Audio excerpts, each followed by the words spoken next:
Welcome in the latest episode of that SEC podcast. I'm your host, Mike Brad. I go by SEC Mike on Twitter.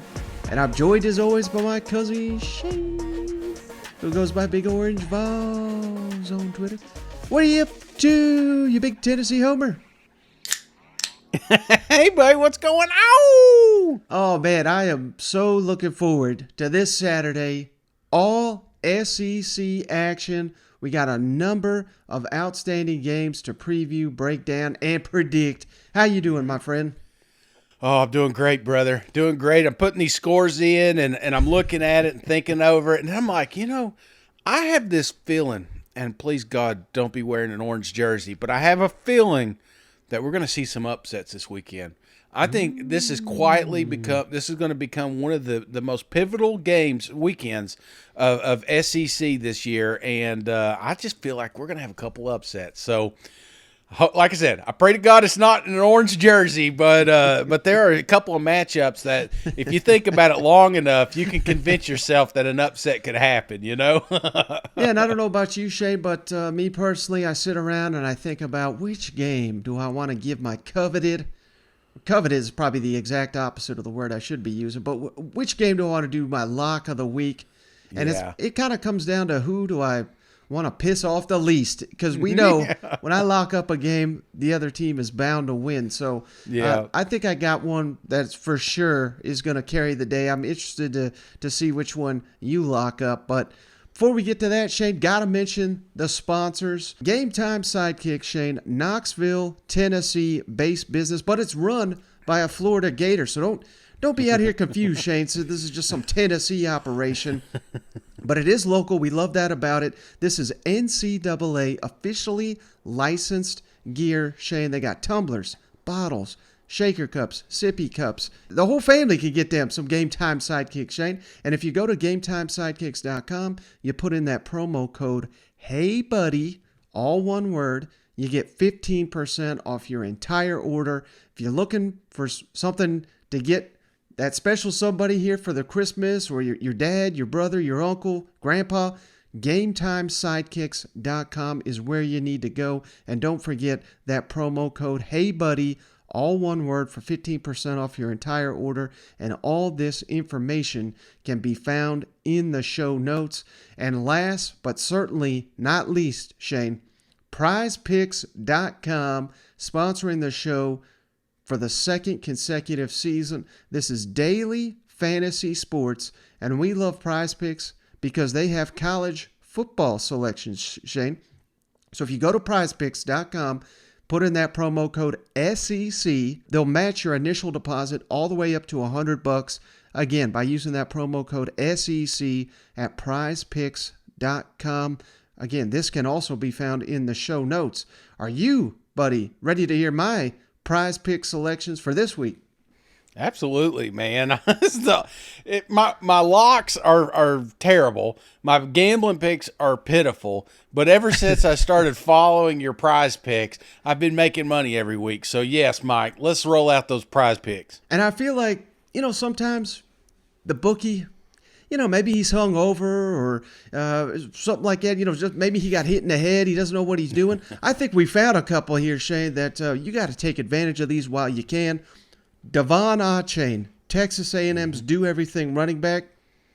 Of course, we know he'll probably have a field day on the ground, but he's number one in the SEC, Shane, in all-purpose yards, because he's also a big-time receiving threat out of the backfield. I like Devon Achane, Shane, over 15.5 receiving yards against Auburn. Come on, that's a lock right there, isn't it? Absolutely. That's one play, man. That's one freaking play, and it's probably going to happen on the first series. So, yes, give me the over. Expect some sort of – think about it. One screen goes for 15 yards, you're set. So, yeah, I'll take the over on that one. Now, how about this? I couldn't believe this. I almost fell out of my chair, Shane. Will Levis over 200.5 passing yards against Vanderbilt. 200 yards. I mean, he's got to get to 201, which he could probably do in a half against Vanderbilt's defense. Yep. The only problem is he may be sitting in the second half, but I still think he can get to 201 in the first half for Will Levis. That's a gimme, isn't it? Absolutely. This feels like a clinic about to start up there in Lexington. I'm calling it. They started out last week with a pass, and you're thinking, okay, here we go. They drifted away from that. I think they lean on Will Levis. Let him stretch the field. Let him. I mean, he's healthy, brother. Let him play some football. Mm-hmm. And then last, Shane, hey, we've been calling Jimbo out, but we've not been calling out the Aggie fan base, Shane, and we've certainly not been calling out some of these young, outstanding players they got. So let's give them a little bit more love here on the Prize Picks. Evan Stewart, their outstanding true freshman receiver, over 66.5 receiving yards against Auburn. And his lowest total, Shane, the last 4 weeks is 87. So, he could have his worst week in a month and still get over. And he did this against Alabama, South Carolina, Ole Miss, Florida. Those are better defenses, I think, than Auburn. So I think it's a safe bet he gets to that 67 receiving yards for Evan Stewart. What do you think on that one? Absolutely. And they got a quarterback this week, doesn't have the flu. So, yeah, give me the over. Exactly. Well, hey, buddy, are you ready to make your predictions for this outstanding weekend of SEC action? Hell yeah, Mike. Let's do it. All right, first game on the docket, Shane. Vanderbilt at number 24, Kentucky. Kentucky's favored by 18 points, but the over-under, Shane's only 47.5, so gives you an indication of what they think Vanderbilt's going to do in this one. This game kicks off at noon Eastern, 11 o'clock Central on the SEC Network. Kentucky won last season in Nashville 34-17. How about this? I had no idea, Shane. The all-time series, though, is Kentucky does lead. I assume that, but it's 48-42. So this is a tight series, but Kentucky has not lost in Lexington in this series since 2012, and they've won 6 in a row against them Commodores. Do they make it 7 in a row? Well, Mike, ever since that Tennessee game, I was worried that this defense has faded, and I'm talking about Kentucky. I feel like there was a moment during that Vol game. I said, we've all been duped. Everybody's been telling us how good this Kentucky defense is, and we've been duped. And they bounce back after Knoxville. They go over there to Mizzou, and they put on a clinic, brother. Yeah. And I think that is the telltale sign of what we're going to see in this game, because Vanderbilt's limping in. They don't have their quarterback. Swan is out for the rest of the season, so we know what's going to happen, and that's going to be Mike Wright running a lot to the left, to the right, and I have full expectations of the Big Blue Nation loading up that box, stopping that running game that gashed South Carolina last week, and forcing him to throw the ball. And unfortunately for Vanderbilt, that is not going to happen. Brother, I think Kentucky is tired of the noise. They're tired of the bullshit. They're tired of people telling them they're not good. They're tired of people saying, well, this is another year. Stoops may get fired. Stoops is leaving Lexington. No, I think this is just all that noise, all that outside noise is finally coming to a head, and unfortunately Vanderbilt will be on the receiving end of this, brother. So I want to go ahead and get my lock done, man. This is going to be an absolute bloodbath, brother. And I know it's early, so that's good, so you can get out and enjoy the rest of your day.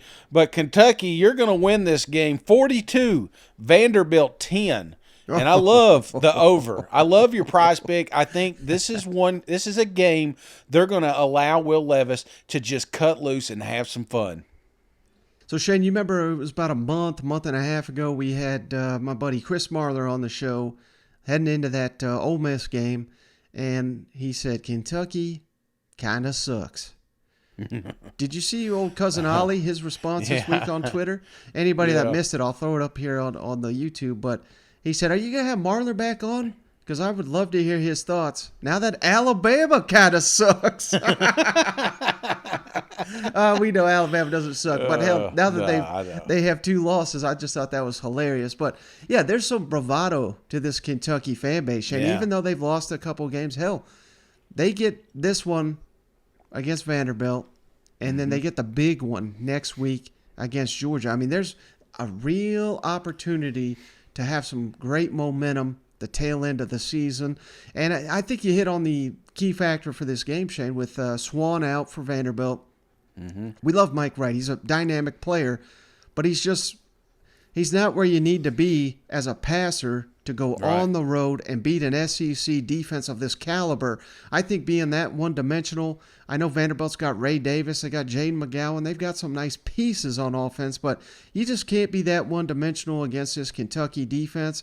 And then on the flip side, Shane, now that Chris Rodriguez is heating up, now that Will Levis is playing some mistake-free football after that poor performance against Tennessee, he shredded a really good Missouri defense in key situations. You know, that balance is going to favor Kentucky big time in this matchup. My only concern is I referenced that Georgia game, Shane. Kentucky may be looking ahead, but when you have a couple losses on your record, it's kind of hard to look ahead. You know what I mean? You gotta lock in each and every week, because the goal for Kentucky right now should be finishing the season in Florida for a big time bowl game, and they can still get there if they pull an upset or two down the stretch here. So, yeah, I like Kentucky. I'm right there with you. I think that's one hell of a lock, Shane. I'm going Kentucky 35, Vanderbilt 14. I think Kentucky's basically going to be able to do whatever they want to this Vanderbilt defense. I mean, hell, if South Carolina had a career day against Vanderbilt, just imagine what Will Levis and company is going to do to them. I may be underselling it at 35, and the only reason I say 35 is maybe because Will Levis and Chris Rodriguez have been banged up, so maybe you don't want to play him the whole game. You know, this is a great game to get some backups in there, I think.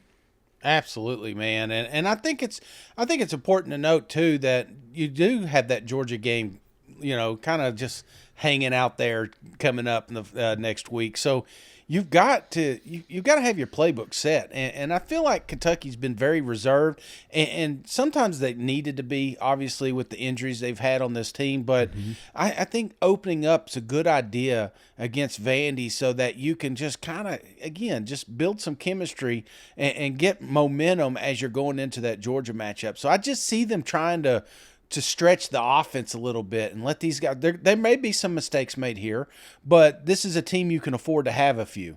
Yeah. Now, how about this one, Shane? Texas A&M at Auburn.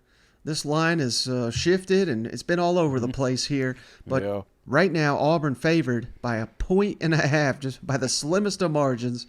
The over-under, 48.5 total points. The game kicks off 7:30 Eastern, 6:30 Central on the SEC Network. Last season, Texas A&M won this ball game 20-3. The Aggies lead the all-time series 7-5, and A&M has won 2 in a row. Do they make it 3 against them fighting Cadillacs? Oh, Mike, I'm torn on this game, man, because I made a vow that I would never put money on the Aggies again. And so far it's been working. It's been lucrative. Yeah. And I'm chalking up last week. Out of all Jimbo's losses, I'm giving him a hall pass on last week. And I'm looking at the Auburn Tigers, and were they fun? Were they exciting against Mississippi State? Yes, but again, there was rumors that there were some ailments on that side of the ball, and maybe they got a Mississippi State that wasn't 100%. So then again, you start second guessing some of the plays made during that ball game, and yes, they played hard, but can they repeat that a following week and be productive against Texas A&M? I don't know, man. I almost wanted to Morristown Honda this thing. I'm not gonna lie, but I'm buying in. I feel like the Aggies have got to win out. They know this. This locker room knows this. The fans know this. This is going to be an electric environment for two teams that have, how many, 6 combined wins? Combined 6-12. Yeah. This place is going to be absolutely rocking. But I have faith that the Texas A&M Aggies get it done. Achane has a hell of a game. I think we're walking away from this saying, again, Wigman is legit. Texas A&M is in good hands because you're stuck with Jimbo, so might as well buy into the future. So give me Texas A&M 28, Auburn 20. I still think it's a close game. I think it's going to be a great game, but I like the Aggies to score last. Yeah, you might be dead on, Shane. I mean, again, Robbie Ashford, he's playing out there. He's playing tough. He's making these big-time runs in critical situations, but not a threat passing the ball. Nope. So, can you challenge this A&M defense, even though he's have struggled mightily, Shane, to stop the run? That is a huge concern because that is what Auburn loves to do with Tank, with Jarquez Hunter, and Robbie Ashford. I mean, they got a three-headed monster back there at running. But if you know they're going to do that, man, you got to believe they can slow this thing down. So, there's a lot to what you said. Connor Wigman, like you said, is back. Evan Stewart, there's a reason he was a prize pick selection. He's heating up. Moose Muhammad, the other receiver, he is heating up, playing the best football of his career. Devon Achane. Shane, I don't even think this is a bold take at this point in time, but, he's going to be an All-American, or he should be. Right. He should be first-team SEC. He should be first-team All-American. Aggies know how important Devon Achane is. I don't know if the rest of the country is still paying attention because they've been losing, but he's that good. He may be the best running back in the SEC, and he's certainly the one that's getting the least amount of attention, that's playing at an elite level. So to say all that, you might be onto something here, Shane. At the same time, it's a sellout there, Jordan-Hare Stadium. It's a tough place to play. Got Cadillac out here. This could be his best opportunity to get a SEC win because you got to imagine they're going to be a huge favorite, or underdog in the Iron Bowl against Alabama. But, man, Morristown Honda, Shane. Auburn 28, Texas A&M 27. 1 point win here. So I'm giving the Aggies the cover, believe it or not, because the spread's only 1.5. But really, I mean, I think this could go either way. Would not be surprised which team wins it, either one really. But I just think not that A&M's given up, because I don't think that's right to say. And like you said, last week, hell, the other SEC fans don't want to hear it, but they ain't winning with 20 players gone from the flu either, right? Including your starting quarterback. And the quarterback you had playing was banged up anyway. So a lot going against the Aggies. I get it. But I think Auburn's playing with more heart. I think they're playing with more passion, more fire. Hell, they got down big time last week, Shane, on the road, and they kept fighting. So even if A&M jumps out to a lead, I don't think they're going to give up. I do think if they jump out to a lead, they could run away with this thing. So I love the way they're playing at the tail end of the season. That's incredible to say considering their record. But yeah, give me Auburn at home. I'm ready for the Aggies to prove me wrong once again. You know what? Yeah, I know. I wanted to switch it. In fact, I was thinking about it when you were setting this one up, and I was like, I could just flip-flop these scores. Nobody will know, but I'd be lying. When I put it in there, I just feel like there was something to that Ole Miss game. There was something in there that I watched, and there was opportunities that Texas A&M could have beat a top 25 team. And obviously that gets lost when you have all those players out. It's an early game against the Florida Gators, which even then they still fought like hell. So I know there's a lot of fight in this Texas A&M team, and I just think getting some of those pieces back, I think this is it's put up or shut up, and I think Jimbo is finally going to loosen up a little bit. I saw a little bit of it in Ole Miss, and then he kind of had to get back to being conservative and boring, but they still hung in there with the Florida Gators. So I just feel like this could be a game, and I'm not lying, Mike. This feels to me like could be a game that Texas A&M wins by 4 scores. I know that sounds crazy. I truly believe it. Texas A&M either barely wins or they blow them out. That's what happens. That's what I feel like happens in this game.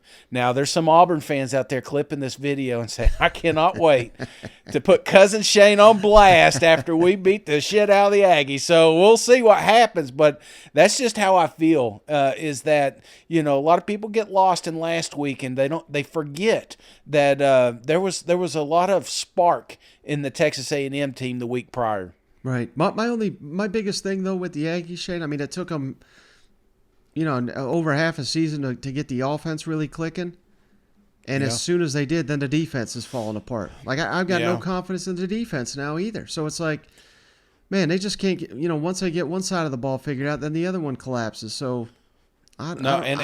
That's one thing. I think that's what it's going to come down to is that defensive front. Yeah. If they can't stop Ashford and Tank and company, I mean, they're in a long day ahead of them. But if they can, I just don't think that you can put Anthony Richardson and him in the same they're two different quarterbacks. Anthony Richardson can actually throw the ball, and I'm not taking from Ashford because you look at the Arkansas game. He had some moments in there. He did complete a lot of passes, but I still feel like when it comes down to forcing him to throw the ball, that he gets scared. He just wants to pull and run, and that's just something you can't coach out here at the tail end of the season. That's just who he is right now. Yeah. Now maybe in the off season they get another coach in there and maybe kind of groom him and get him better game prepared, but at this moment you just got a kid out there trying to just win the game by himself. So I think you can't do that with Texas A&M. The film's out, so I'm curious. This is going to be a fun game. It's going to be a fun game to watch for sure. Yeah. How about this one, Shane? SEC East showdown: South Carolina at Florida. Gators favored by 8 points at home. The over/unders 59 total points. Game kicks off at 4 o'clock Eastern, 3 o'clock Central on the SEC Network. Last season, South Carolina, huge win, 40-17 in Columbia. I believe that's immediately after they said, Dan Mullen, you're fired after this one. All-time, Florida leads 29-10.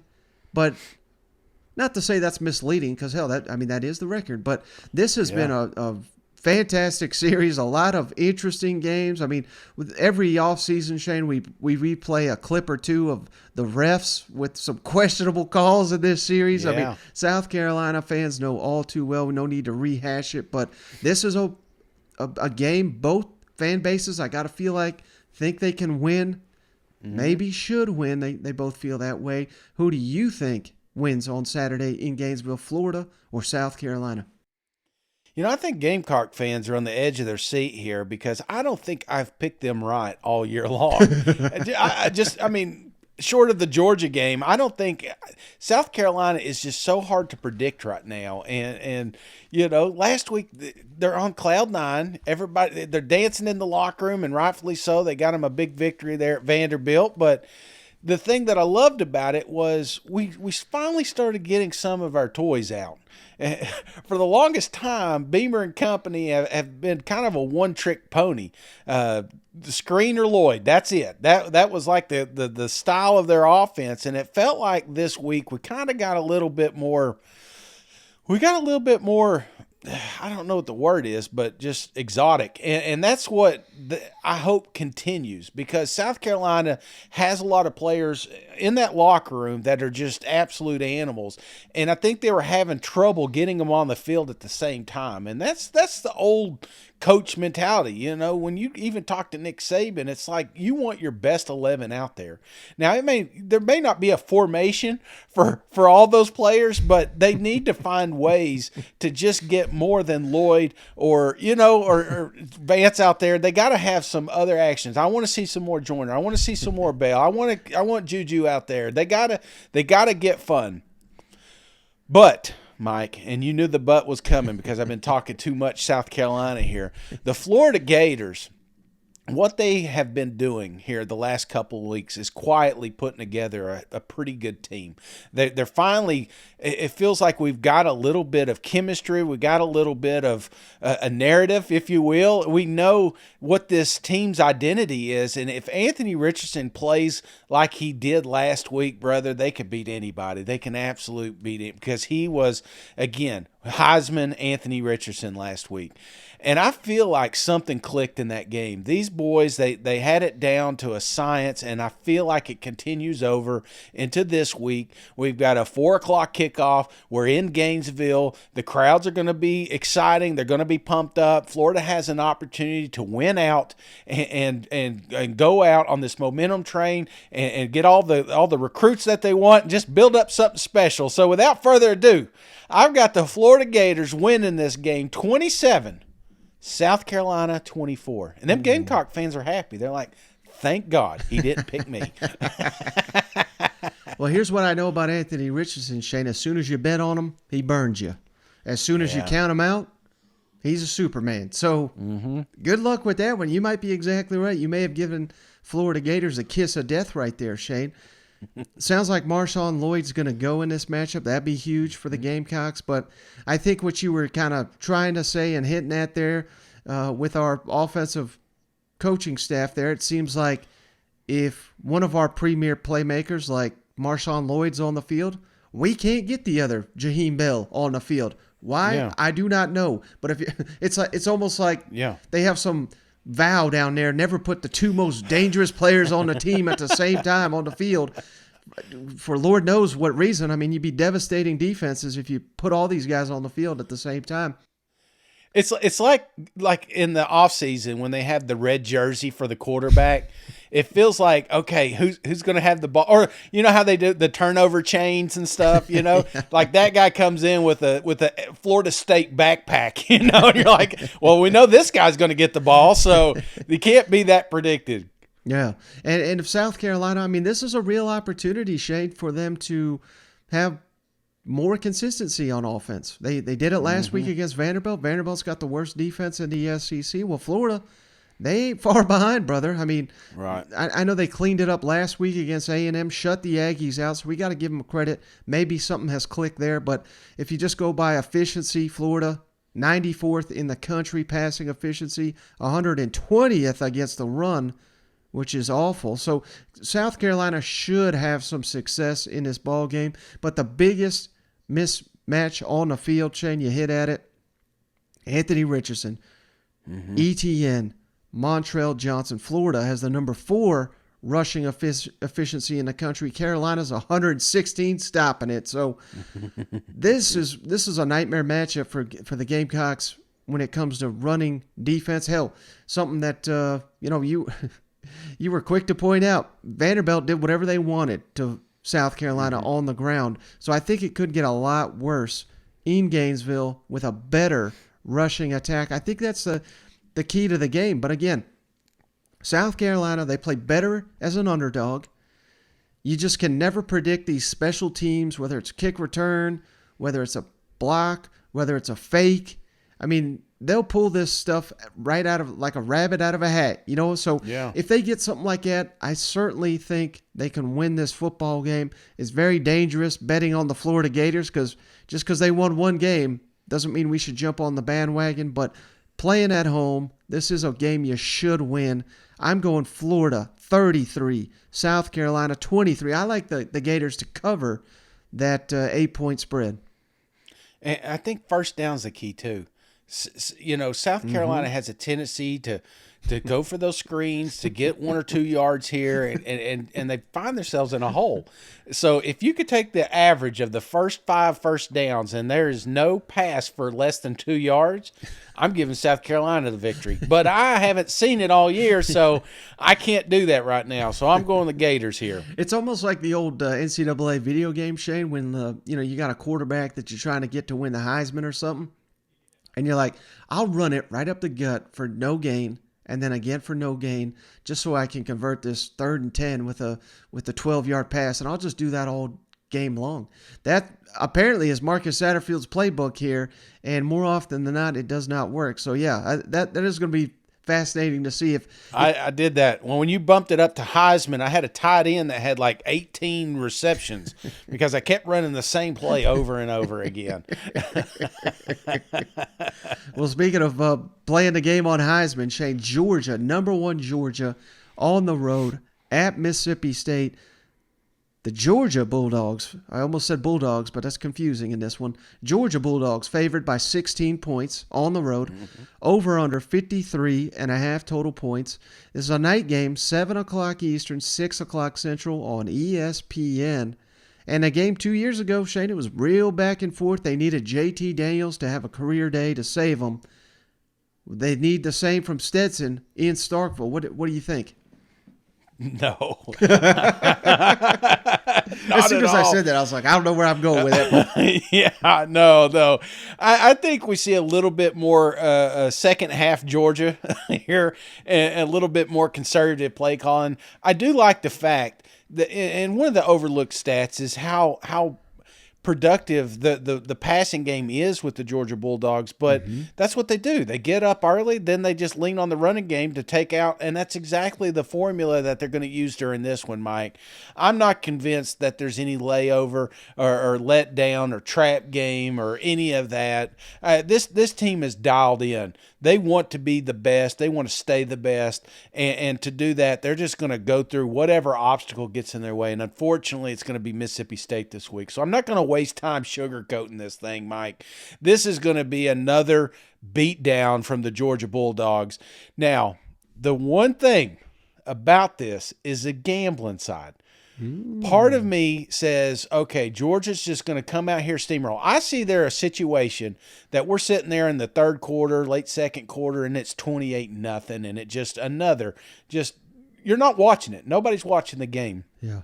But then Mississippi State does what Mississippi State does, and they make a couple of great plays, and they get back into the game for the gambling side, not an actual game. So I think they backdoored the spread here, but Georgia is just too dominant, and I think the worst thing that could have happened for Mississippi State is the fact that they just played Tennessee, and I know they're not exactly the same style of offense, but this is going to be some man-on-man matches, and Georgia's athletes are just better than Mississippi State's receivers. So give me Georgia 31, Mississippi State 17. Backdoor spreads this thing. Man, you know what that is, folks? That's his Tennessee bias trying to get back one over on them Georgia Bulldogs. I'm feeding them that rat poison, Mike. Nobody could touch these guys. They're just I'm concerned, Shade, earlier in the season, Mississippi State. Now, if you just look at the final score of that Alabama game, it looked like they got whooped. But there was a lot of weird stuff in that game, some questionable play calling, some turnovers that, had Mississippi State been able to score early, I'm not saying it would have been a ball game, but it wouldn't have looked like they just got whooped in Tuscaloosa, even though they did score with the time expiring to not get shut out there. But what's concerning, Shane, is after that game, Mike Leach said, I think we're afraid of that team in that Alabama jersey. What's going to change here with Georgia? I mean, hell, they may not have historically the last decade or so been as dominant as Alabama, but we all know Georgia is just as dominant, if not more dominant now. So it may be a little bit different story. It's at home. You got the cowbells, but I would imagine, Shane, since they have not played in this venue in I can't remember the stat, but I think it's been over a decade here. So I think the Bulldogs from Athens are going to invade Starkville. They're known for doing this, Shane, taking the thing over. It's a sellout. Mississippi State's trying to stripe out the stadium. We'll see if they actually manage to do it. I do not know why, Shane, but Mississippi State is one of the lowest attended teams in the SEC this season. So yeah, a lot of tickets going to be available for them Georgia Bulldogs to come in. But, yeah, I mean, there's just not much to make of the matchup, Shane. Georgia's elite on offense, elite on defense. Mississippi State, your biggest, and I hate to even say it and put it this way, Shane, but your biggest opportunity in this ball game is if Georgia doesn't show up. Yeah. And if they play down to the level of the competition, and that's not trying to disrespect Mississippi State because they're probably going to have a winning record, and that is not something to overlook playing in the SEC West. But, you're at best a top 25 type team. Georgia is the elite of the elite. They should cruise to a victory here. I think they do it, and I think they mostly shut down Mississippi State, similar to Alabama. Give me Georgia 45, Mississippi State 10. This is my lock of the week, Shane. This 16 points, I don't get it at all. I think they'll be up by more than 16 by halftime. Yeah, that's what I'm afraid of, Mike, because this is a dialed-in team, and I think there is going to be a little bit down to earth with the Bulldogs. We saw a little bit of that with the Florida Gators. Maybe looking forward to that Tennessee matchup, but those guys were so dialed in. That fan base was so dialed in. Going down there, it just seems like naturally there's going to be a little bit of a letdown. But I don't think it's going to be that we're not going to see a ton of points. I still think Georgia's going to do what Georgia does, and that's move the ball, especially in the first half. I just think Kirby has a tendency to get conservative once he gets that lead to a certain point and keep his guys healthy, and I see it no different. So, yeah, I see a little noise in the second half, making it a little interesting for those bettors back home. But, yeah, that's the only reason I'm worried about the spread is just for that reason. So you're saying Kirby is like the anti-Steve Spurrier? No, he's like the anti-Lane Kiffin. You remember when he did that against Vanderbilt and he was trying to figure out what the spread was and he ended up – that's what he is. He's like, what is it? Okay, I want the under. I don't want people talking about us until it's on a national stage. So, all right, how about this one, Shane? Missouri on the road at number 5 Tennessee. Then Vols, Shane, favored by 20.5 points at home. The over-unders, 57 total points. This game kicks off at noon Eastern, 11 a.m. Central on CBS, nationally televised. Last season, Shane, Tennessee won 62-24 in Columbia. Worst loss Eli Drinkwitz has ever suffered as a head coach. The all-time series, how about this, though, Shane? This is another one of those series where everybody looks down on Missouri. They suck. They don't belong in the SEC. Well, hell, the series tied 5-5, so maybe don't talk down to a team historically you've not even beaten more than they've beaten you. But Tennessee has won 3 in a row. Yeah. Do they make it 4? And how about this, Shane? I don't know if you saw this, and I don't mean to call this guy out because he's a great follow. He does a hell of a job. He used to own Football Time in Tennessee, the magazine, the website. Reed Carringer. I'm just calling him out just because I saw his and I interacted with it, but I've seen this from basically all the Vols all week. He says, Tennessee scored 62 on Missouri. Pretty sure they'll do a lot more than that this season. Basically, it was something like that. But basically, everybody thinks they're going to steamroll Missouri. Right. Do you think they do that this week? No, I don't think they steamroll them. I really don't, and I don't want to discourage Vol fans, but you are coming off a huge game, a letdown with the Georgia Bulldogs. There's some of that's carrying over. We've talked about it for 3-4 days now. Don't think the players haven't seen it on their social medias. You get caught looking in the rear view and thinking about the mistakes you made, and then you come out not as confident. And that's one of the things that's so good about Hooker is his extreme confidence with these receivers. He was putting balls out just throwing dimes that, a coach would like squint, like, I can't believe you're throwing that damn pass. But he just had so much confidence that it was going to be there, and it worked. So I would expect there would be a little bit need to be built back up to get that, because you were hurt last week, and there was a lot of hesitancy in his throwing. Mm-hmm. He was afraid to pull, so I know I'm getting all worked up, but this game worries me a little bit, Mike. It's a nooner, You got Mizzou. It's a good defense. A lot of people don't give it credit. You don't give Mizzou credit on defense until you're playing them. Mm-hmm. Go ask Kentucky how good this defense is. Go ask Georgia how good this defense is. Everybody they've played, South Carolina, hell, go ask them. Every time they play, then we walk away and say, I can't believe Mizzou won that one, or Mizzou kept that one close. Well, they're keeping it close because they're a really good defense. And you think that they didn't watch any of the tape last week that Tennessee and Georgia did, and they're not going to try to exploit some of those mistakes that the Volunteers. There's going to be more pressure in that game, in that backfield, than any game Tennessee has seen this year. So part of me has them a little worried. Now, I will say this. I don't think Mizzou and Georgia are the same.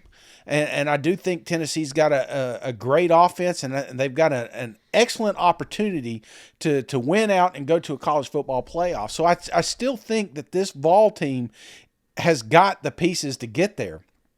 But don't be surprised if there's not a little bit of a slow start here, Mike. We saw it earlier this year with that unranked team. I don't even remember the name of that ball club that came in, but it was 7-7. You know, there's going to be a natural little bit of a letdown, and don't be surprised if you look up and Mizzou's up 10-0. Yeah. But Tennessee is one of those teams, once they start clicking, you cannot stop them. So that's what Eli's going to do and company. He's going to do everything possible to keep Tennessee's offense off the field, and I think he's going to be successful. But the problem that Mizzou's going to run into is the cook. The cook is up, he's down, he's all around. He's already came out here and said he's already heard a hostile environment over there at Williams-Brice Stadium. So it's a noon game, but this place is sold out, and they're going to be yelling, and there's going to be a lot of noise and a lot of excited fans because it's the last time we get to see them at home, some of these players. So it's going to be a cool, awesome atmosphere. It's going to be nice and cool too. It's going to be, I think the temperature drops down to 45 at kickoff or 50, something like that. They're so saying it's it might nice. Rain. That was the God excuse forbid. last week, Shane. I don't think it matters, Mike. So I'm not gonna ramble too long. I think Tennessee, once they start clicking, Mizzou's not going to be able to keep. They're going to have to play a flawless game, and once Tennessee gets going, it's just again they're going to run away with this thing. But I think it's close. The spread on this thing's 20.5. I've got Tennessee winning 35, Mizzou 17. So I like Mizzou with the points. But I think Tennessee pulls away late in the third quarter with this one.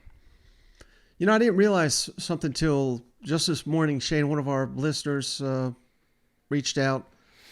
Did you know Missouri, they are 18 points away from being undefeated in the SEC? How crazy is that? No, that is crazy. And hell, that you could swing at both ways. I'm sure, they're not getting it done in close games, certainly. We all know that, but when you lose that many by such a slim margin, but at the same time, that gives you an indication, that gives you hope that if you can start clicking a little on offense, maybe you can win some of these ball games. You got Dominique Lovett. He's in the top 5 in SEC receiving. You got Luther Burden. He's one of the most dynamic freshmen in the country. You got some running backs you can trust, and Pete is a big one. You got the cook, who, yes, I realize, like you said, you just don't know which cook is going to show up. But when a good cook shows up, Shane, he is tough. Nearly won you that ball game last week against Kentucky. Probably would have if not for that damn punt that we don't need to rehash here. And like you said, Tennessee, how will they respond? Everybody's saying all the right things, Shane. This team they're locked in, blah, blah, blah.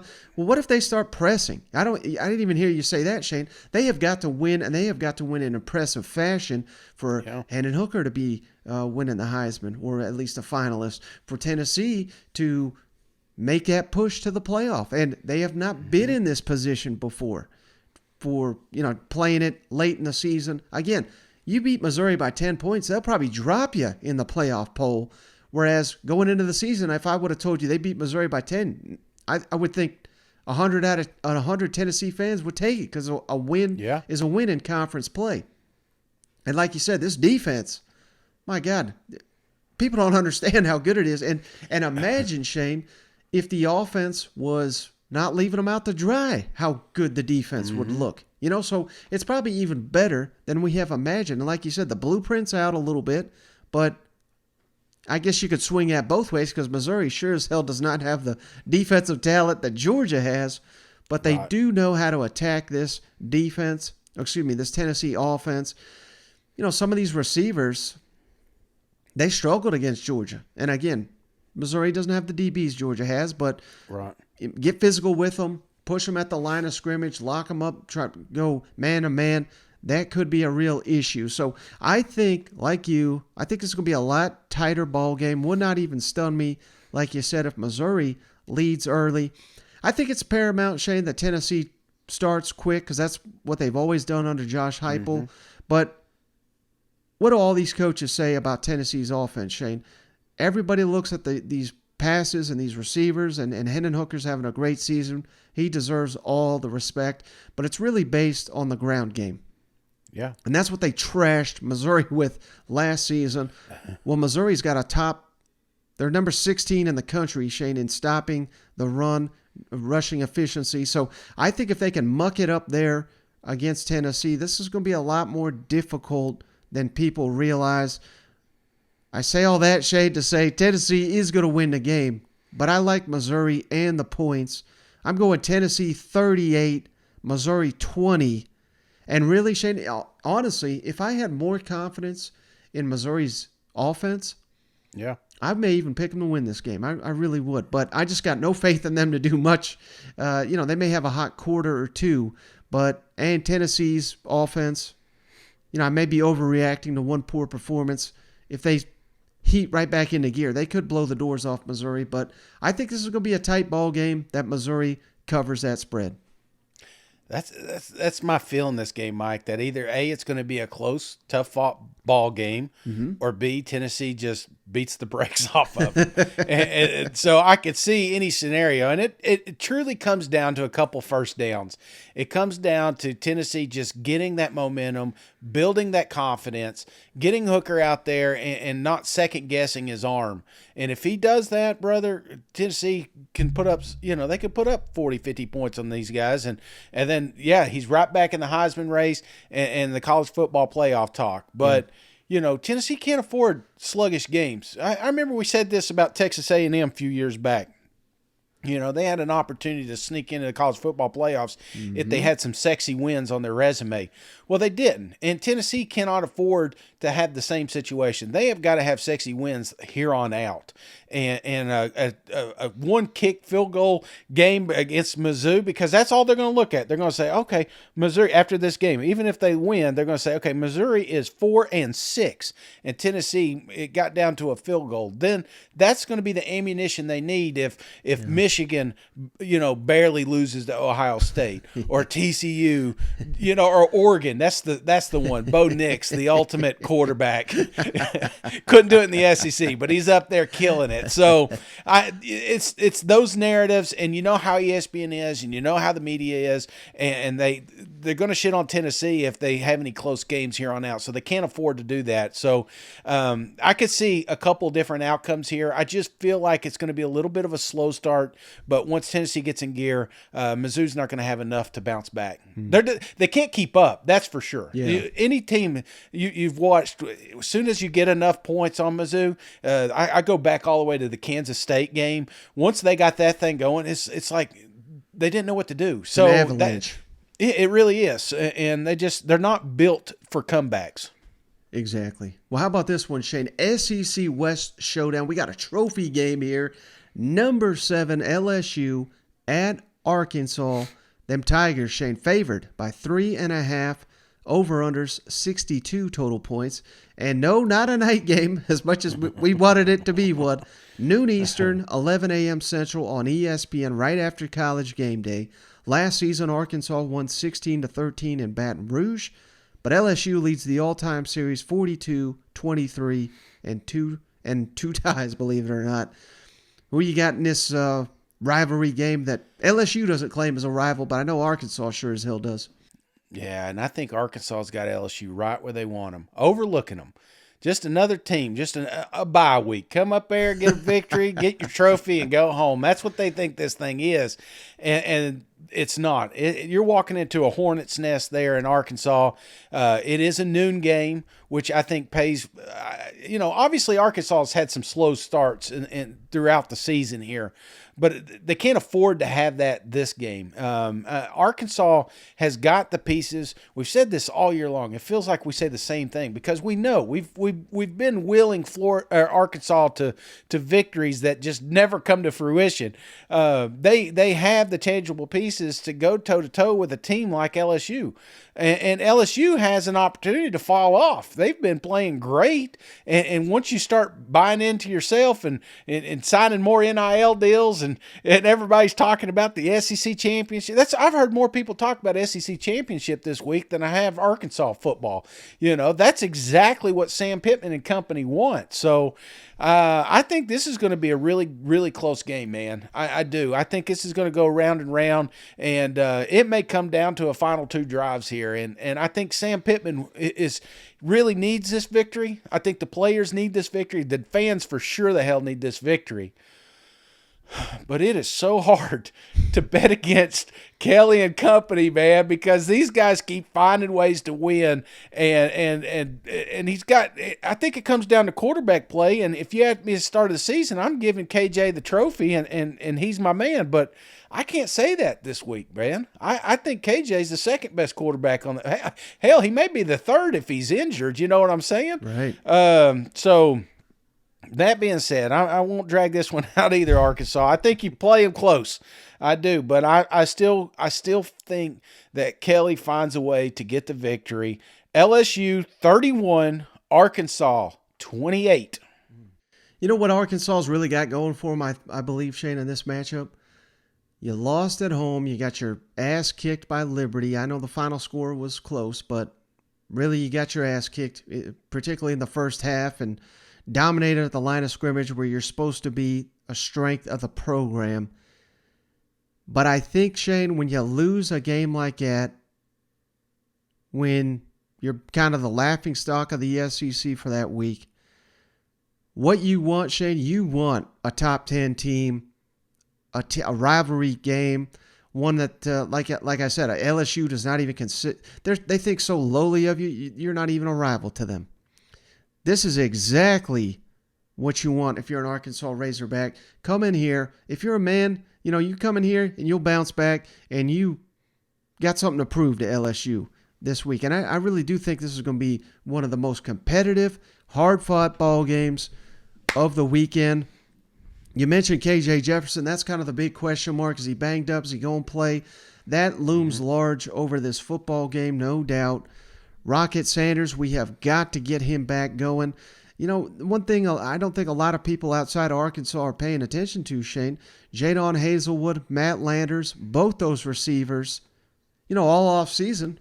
Arkansas, they losing Treylon Burks. They don't got receivers. Right. Both those guys are in the top 10 in the SEC in receiving yards right now. So they have got some big-time weapons on the outside. Again, it's all about that running game, though. We saw that last week. If you can't run the ball, you ain't got a prayer on Arkansas's offense. So, that is something that LSU, their rush efficiency is 104. So Arkansas should be able to run the ball in this ball game. It's going to make it for a competitive ball game.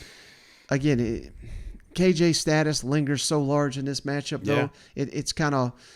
It's hard to know how to predict this one. And I think, Shane, Brian Kelly deserves all the praise he's getting. Mm-hmm. No one saw this run coming from LSU.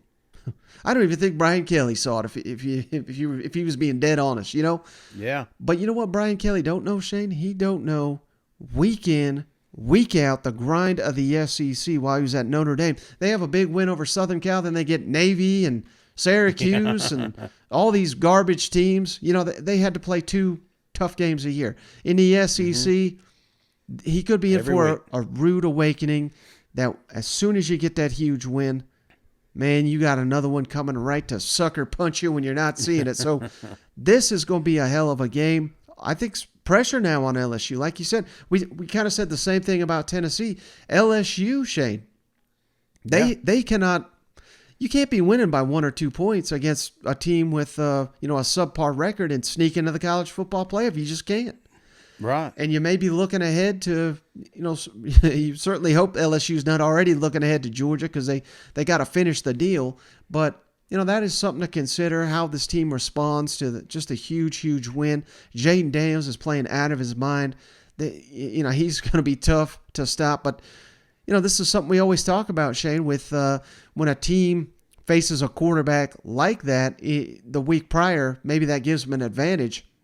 Mm-hmm. Well, this Arkansas defense, Shane, they face it every day in KJ Jefferson. So it don't matter who they faced last week. They got the best prep you can get for Jaden Daniels. So This is going to be a hard-fought, tough ball game. I am a hair away, Shane, from picking Arkansas with the outright upset. I really do think they can win this game, and I would do it, Shane. I honestly would if I knew KJ was 100% good to go. Yeah. But I got to go with LSU here, and Razorback Nation, breathe a sigh of relief. They get pissed off every time I pick Arkansas to win a game now, so I'm doing them a favor, picking you to lose at home. I like LSU to win and cover, but remember, this is just a 3.5-point spread. So I'm going LSU 28, Arkansas 24. I think this is going to come down to the wire, though. I really do. Oh, man. You and them Razorbacks. You're gonna be buried with them, ain't you? Just eventually I go woo pig all the way down. So no, I do. I just hate that this game's at noon. I really do. I thought it was a night game. It should be a night game because I really do think if this were, everybody'd be watching a tough fought ball game. Mm-hmm. People are going to overlook it because it's at 12, and that's sad. So, but anyway, man, it's still going to be a hell of a matchup. We got it close. Vegas has got it close. So we'll see how this thing plays out tomorrow. Now, one final game, Shane, the SEC on CBS game of the week. Number 9, Alabama at number 11, Ole Miss. Both these teams, Shane, still in it for the SEC West, not mathematically eliminated by any means. Crimson Tide favored by 12 points on the road. The over-under 64.5 points. The game, of course, kicks off at 3:30 Eastern, 2:30 Central on CBS. Last season, Alabama won 42-21 in Tuscaloosa. They're 57-10 with 2 ties all-time against Ole Miss and 10-3 in Oxford. They've won 6 in a row. The average score in those 6 games, Shane, Alabama 56, Ole Miss 25. So these have not really even been that competitive. And old Lane, he's 0-3 against his daddy, Nick Saban. Does he get his first win over Nick Saban here on Saturday? Oh, it's going to be a fun environment, I'll tell you that. Get your popcorn ready, as they say. This is always fun watching these two guys go against each other. Just the build-up, the snide comments you're going to hear right there as Lane gets there at the stadium. And he'll probably fire off a tweet right before kickoff. So I'm excited just to see what kind of media content we get because it's just a good environment. The problem that Lane Kiffin and Ole Miss has, brother, is I think the part of this schedule. Like if this were week 1, Ole Miss would have a better opportunity to upset Alabama. If Alabama was undefeated, I think Ole Miss would have a better opportunity to upset the Crimson Tide in this game. But the fact of the matter is Nick is coming off yet another devastating loss. Yeah. You've got we've seen it. The smoke signals coming out of camp. Is Bill even going to show up to this game? And there's all this noise that you're hearing, and I think Nick and company get back to Alabama football, man. Just some tough-nosed football. Get back to the running. They got away from it during this LSU game. I think they lean in on it, and that's something Ole Miss has had a little bit of tough time stopping is that running game. Now, don't get me wrong. I think Bryce is the best quarterback in the country, and he will be a tool that they'll use here, but it doesn't need to just come down to Bryce's arm. And when you think about the 2 losses that Alabama has had, less than a field goal between the two, it's come down to a shootout between Bryce and the other team.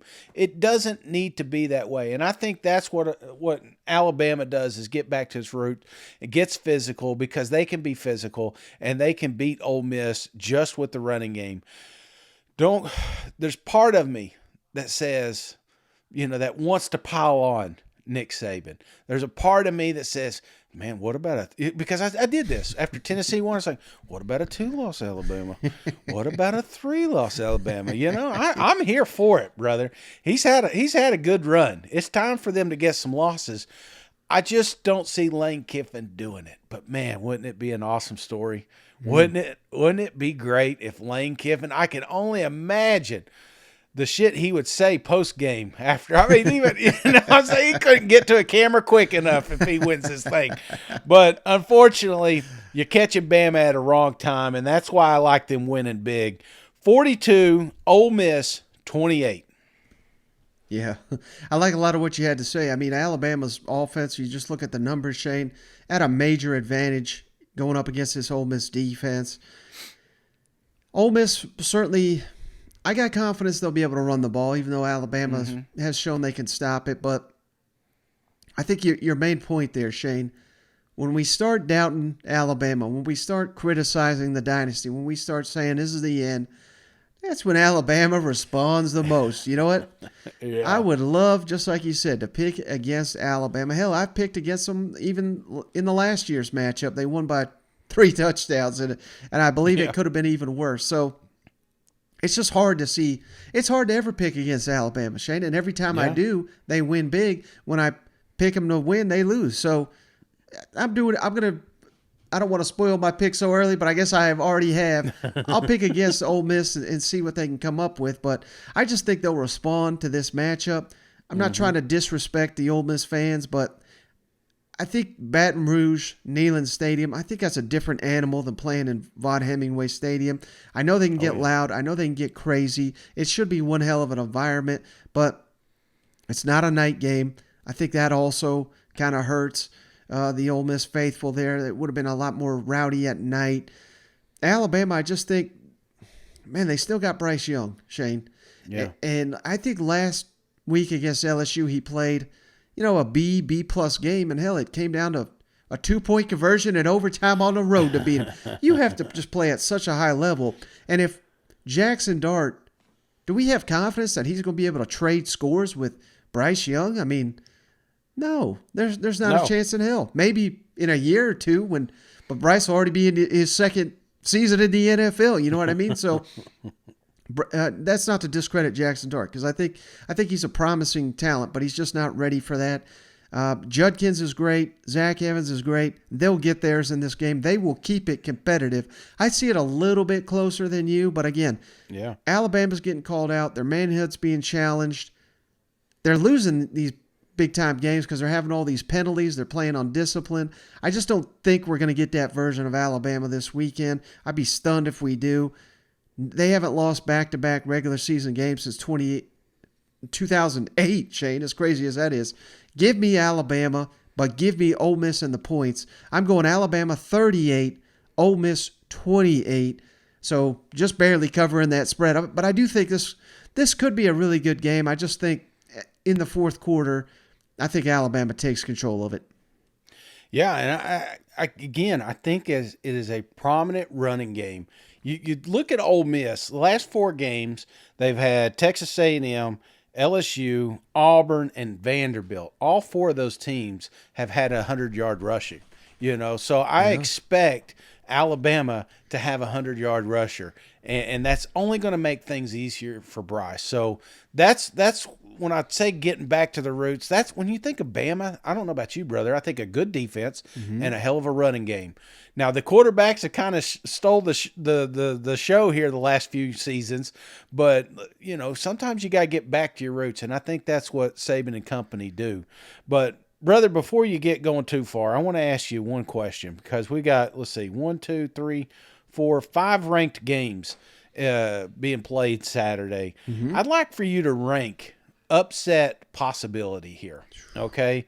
So I've already got my list because I've been thinking about it. So I'll go, and I give you some time to think about it. And we're going to go from like least likely to most likely. So I think least likely is Kentucky losing to Vanderbilt. 24th ranked Kentucky. That was my lock of the week.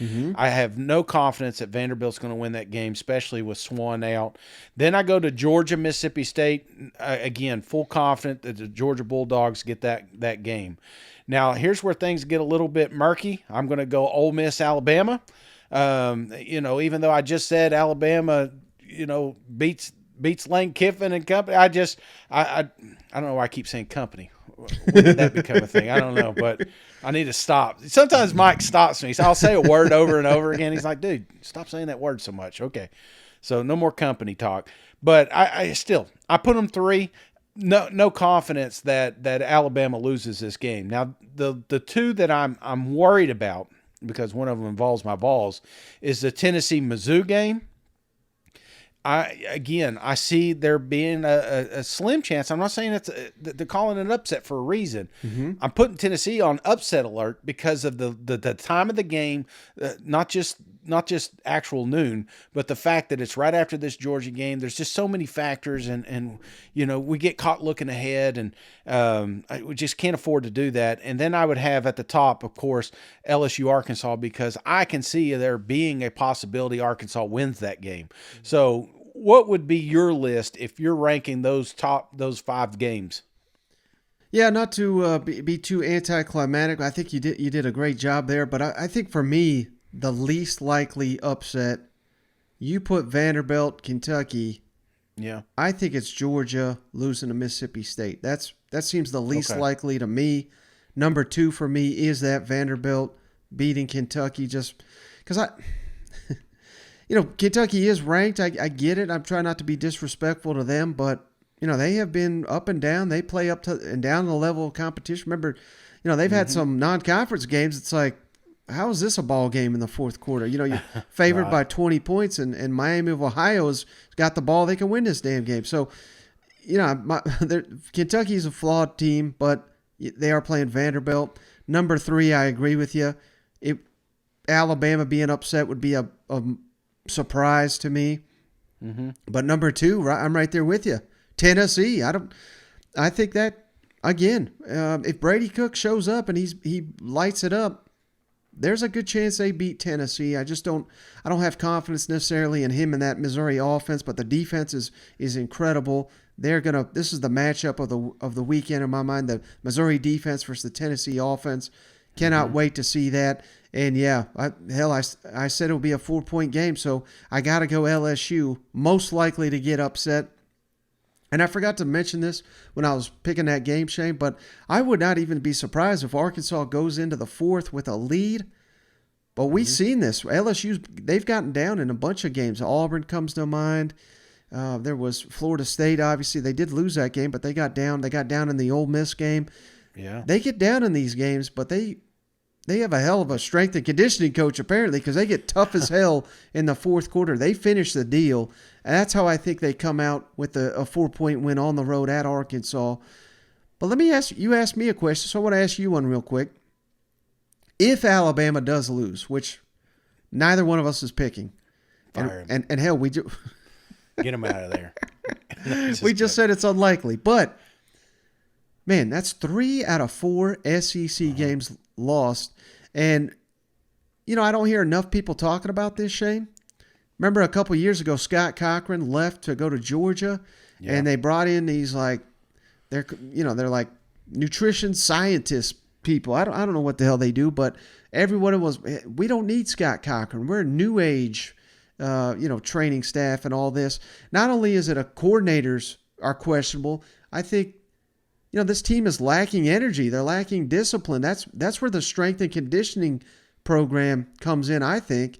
And that's basically what those guys do during the game is get these kids hyped up and get them ready to play. And that ain't been happening. So I think, I think the meltdown would be epic in Tuscaloosa if they lose this game. I'm not firing Nick Saban, but God, the dynasty will be dead if they lose this one, in my opinion. 3 games, the goalpost coming down. Well, the goalpost didn't come down at LSU, but 3 games. Could you imagine just being on that? But it is Alabama, and I don't want to pile up on them. You had an interesting stat with Mizzou there. I mean, you could say the same thing with Alabama. They're 4 points away from being undefeated. Yeah. 4 points. So, losing 3 would be catastrophic, but not for Nick Saban. Not for this fan base, not for these players, but for those assistant coaches. Some of them just may not make it back home. They may start working with Lane down there. So, I mean, you gotta mention it, but I don't get me wrong. Lane Kiffin's going to have some stuff dialed up, and I can't wait to see what he rolls out. Yep. Especially those first 2 drives that he gets. So, 2 weeks to prepare. The wrinkles are going to come out. Absolutely, man. So we'll find out tomorrow, though. That's for sure. Well, brother, I appreciate you. As always, we went a little bit long, so let's cut it here. We appreciate each and every one of you. And if you haven't already, don't forget, all this outstanding content coming to you free. We don't ask for much, Shane. What we do ask for is you to rate the podcast 5 stars. Mm-hmm. You do that, and hell, we even reward you with a free beer koozie. Just send your reviews on over to that SEC podcast at gmail.com. Send us a screenshot of your review. You can do that on Apple. You can do it on Spotify. Or just subscribe to the channel on YouTube. You do any of those, hit us up at that SEC podcast at gmail.com. We'll send you a beer koozie free of charge. But that's going to do it for me, brother. Very excited to catch these games. Yeah. Appreciate you, as always. Appreciate everybody for checking out the show. We'll catch you on the next one. All right. See you guys. Go Vols. No upset. No upset.